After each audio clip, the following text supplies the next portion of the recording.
I'm Cash, and welcome back to Cash Talks Football, where we break down all the goals scored in the Premier League. And today we're doing Crystal Palace against Aston Villa.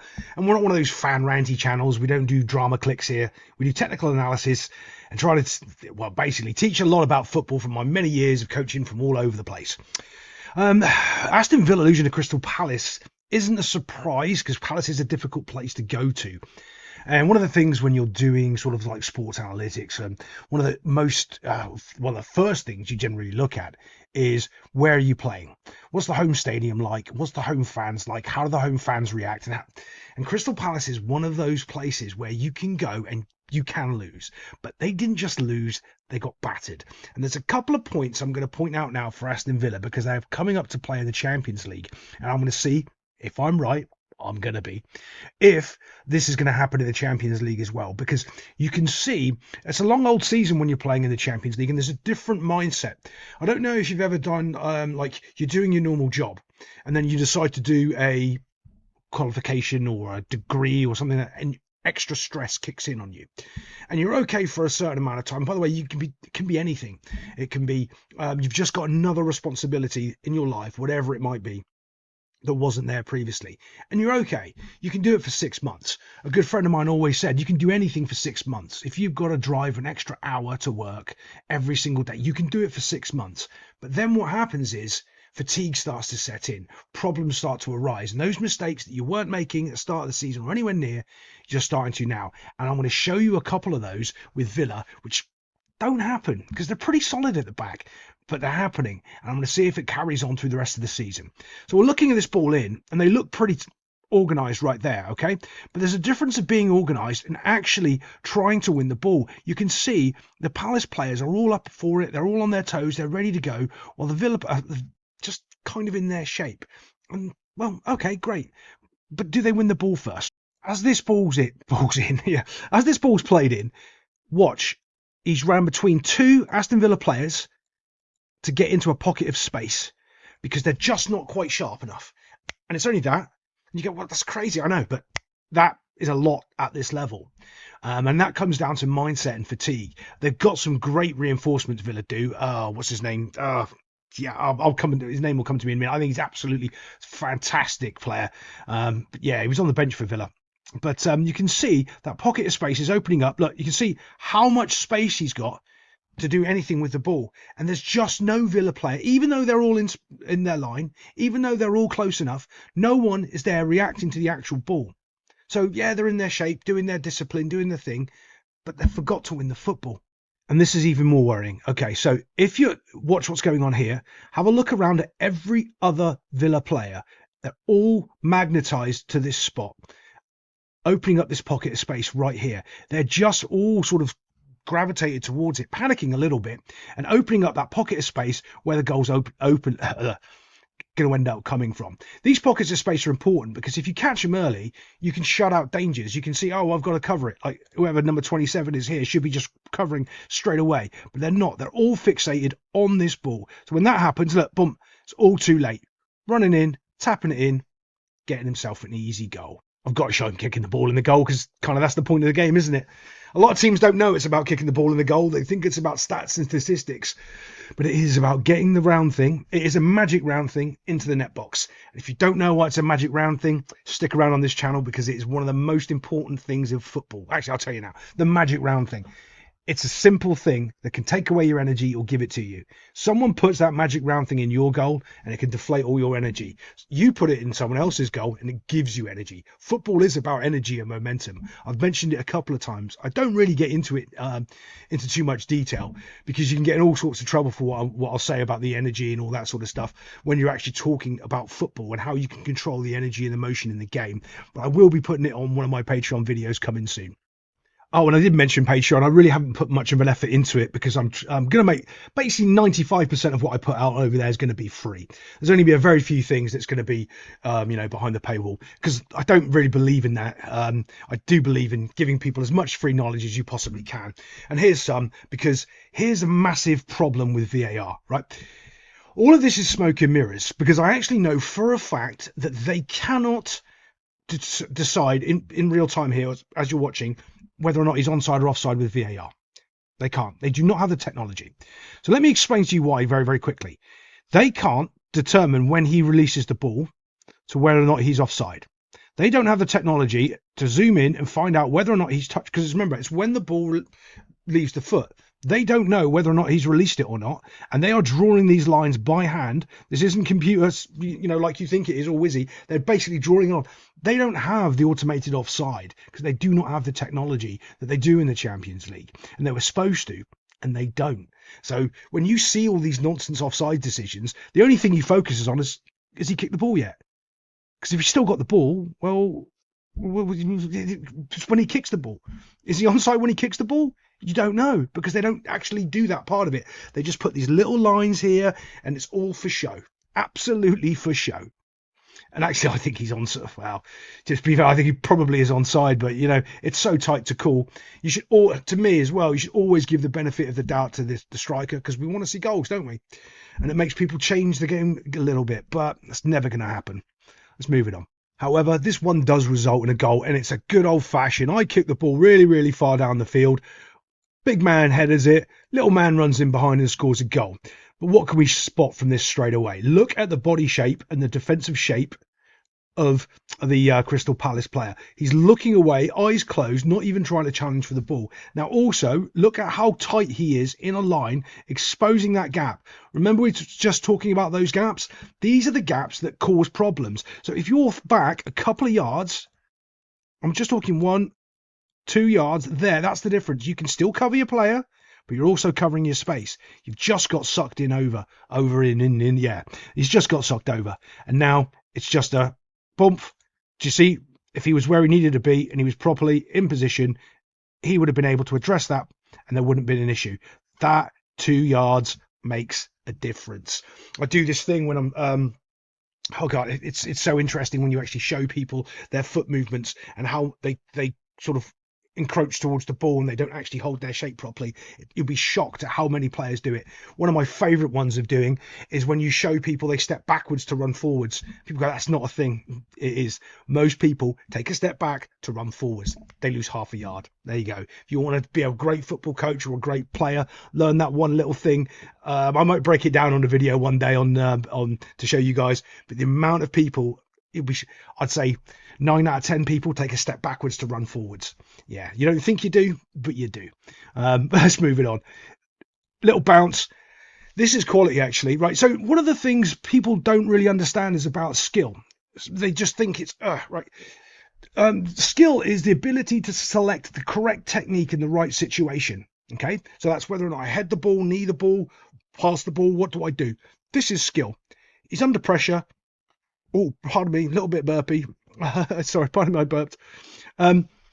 Little bit of skill by knocking the ball on and running into the space. Why this guy here hasn't identified that could be an issue and started covering for it, I don't get. I don't get it. He's just now turned on the jets. It's all too late. Little bit of a spin, little bit of a turn, and now he's overcommitted. It's a quality little turn as well. He's done really, really well to protect the ball there. Now no one can really touch him. He's in a perfect situation, and this finish is actually quite good as well. The fact that he spins it, puts it into that far corner with holding a player off at the same time after heading the ball through to himself, it's actually quite good. It's really all round not bad play. And in a world where everyone admires 25 passes to get the ball down the field, they've just knocked it, headed it on, turned, and got himself a goal. Bang. Really quickly, really easy. Why don't you do that every time, they'll ask. But there we go. Let's move it on. So the reasons people pass out the back and the reason they're trying to do that is to create an overload somewhere else on the field, okay? So what they'll do is they'll draw lines on the field and go, we're going to play 8v6 here because we've got our goalkeeper and all that extra nonsense. But when you've just scored a goal by going from all the zones down the field to your guy, he knocks it on. You think, well, maybe we can do that. No, instead they try to pass a ball between these players into a pressure pocket, into this problem here, and they lose the ball. Bump, touch, not good enough, loses the ball. Now he does do a player over trying to win it back. It's probably a yellow card, but they carry on anyway. However, I want to show you this quality pass in here. It's actually hitting a pace. You can see what he does. Watch his feet. so you can actually see the difference in him actually trying to put power and fizz on the ball so he gets it right to the player's foot with accuracy. Watch. Do you see that little stutter? Because he's trying to drill it, right? He's trying to make sure that he can get it to him on the run and get it through these two players. Like, well, the Aston Villa players were trying to do a second ago. Straight through there to the player on the run. Boom, in it goes. Probably a penalty as he pushes him over in the back, but rightly so. I quite like the ref says play on, carry on with it, because the ref identifies as another player running in, and off he goes, runs straight. Now you see, this is also worrying for Villa. You've got 1, 2, that's definitely a 2, that is definitely a 1. It's not an upside down 1, I promise. I wasn't sure. And 3 players, but nobody is still close enough to actually tackle the football. That's what happens when you're trying to play it out the back in a situation where you shouldn't. You've been successful going long. We'll do that again. And Unai Emery is much, much better than this. It takes a touch and just leathers it. I mean, that's quality. That's really good. Let's move it on. Actually, before we do, I want to show you this, right? So there's a couple of different ways when you pass the ball out the back with your 4 and your you've got your emergency support, your support, and your further support and all that nonsense, right? But look how far the right back's gone, and he's exposed himself before the ball's passed, right? So the ball was here, and he's already gone too far, and I wouldn't have him there. I would have him back. Now, I genuinely know that they'll have him actually even further wide over here, but there's a reason why I'd want him more tucked in. It's because there's 2 players basically putting your team in a situation where you could be in trouble. You can't go just yet because the ball's not further enough up the field. If you got possession here, I'm quite happy for you to be here, but you don't. You had possession here and you were passing it to here. So I would want you in line with the ball there as you get to move there when the ball gets to move there. Otherwise, you're in trouble if you lose it and you counterattack because you're on the blind side. Now, I know that isn't generally how they'll do it, but the other reason I would do that is because, as I was saying earlier, when you're away at Crystal Palace, it's a tough little ground to go to. You can get beaten, and they did. So the point I was making about Villa earlier, this is the other reason why. Well, actually, it's these next 2 goals. You'll see what I'm talking about. Everyone looks like they're ready to defend, but they're not actually defending. And I think this is Tielemans here, and he's complete, like, they're going through the motions. It's just like they're static beings at the moment. Watch this pass. Watch it go down into the space. Watch how slow this pass is, and there's no one just sprinting to pressure this ball. Watch. Do we see? It's rolling, and he's right here, instead of busting a gut to make sure that this ball doesn't come in. Now, have a look at your defenders. Look at what they're doing. 1, 2, 3, and they all look identical, don't they? 4. Everyone's kind of doing the same thing, right? No one's really changing. No one's really looking and analysing the situation. Everyone's just kind of joggy. And this is the next part I want you to look at. Look at 1, 2, 3, 4. They're all in the same motion, jogging. And it looks like a training session when all the players turn around and look and go, oh, we should have been marking or doing something else, and we completely forgot, right? Because there he is. Completely unmarked. They're all jogging away, focusing your eye on the ball, not really marking on the back post, not marking here, not really doing anything. They're in a line, they're jogging back, they're not playing football, they're not looking at any of the Crystal Palace players at all. So when this ball comes across, watch, joggy, jump, they all stop, step, go to look back, and it's all way too late. It's just like, we're going through the motions. It just looks like they're going through the motions at the back. And it could be they're, losing and they're just kind of done. But yeah, to me, it just looks like they've having a little bit of a brain fart and they're just, tired, really. And then great finish, boom. And see if I can show you the reaction here. I don't know if they show it on the highlights, but these 2 players just basically look at each other and like, well, why aren't you doing it? Why aren't you doing it? And you can see that happens again when you're frustrated, when you're just a little bit mentally not sharp. You're expecting somebody else to do the job. They haven't. And you're just... and that's what it looks like to me. Oh, we can't see it all, but you can see this guy's got his arms up here. Old number 4 here. Looking at Tielemans going, what were you doing? And they're all having a little inquisition between the 3 of them going, we're better than this. What's going on? Yeah, boys, you just don't look sharp. You don't. You've had a bad day at the office. Lick your wounds and get ready for next week, in my opinion. So we've got a situation here when the ball's coming down and we've got 2 Villa players going for it. No one's really in possession of it. Doesn't really win the ball. Look, bump. No one really gains possession. Another Villa player now loses possession. And Off Crystal Palace go to the races, and they get this by another little bit of play. But have a look. This is, I don't know. I'm just not happy with the shape here. I want you further back.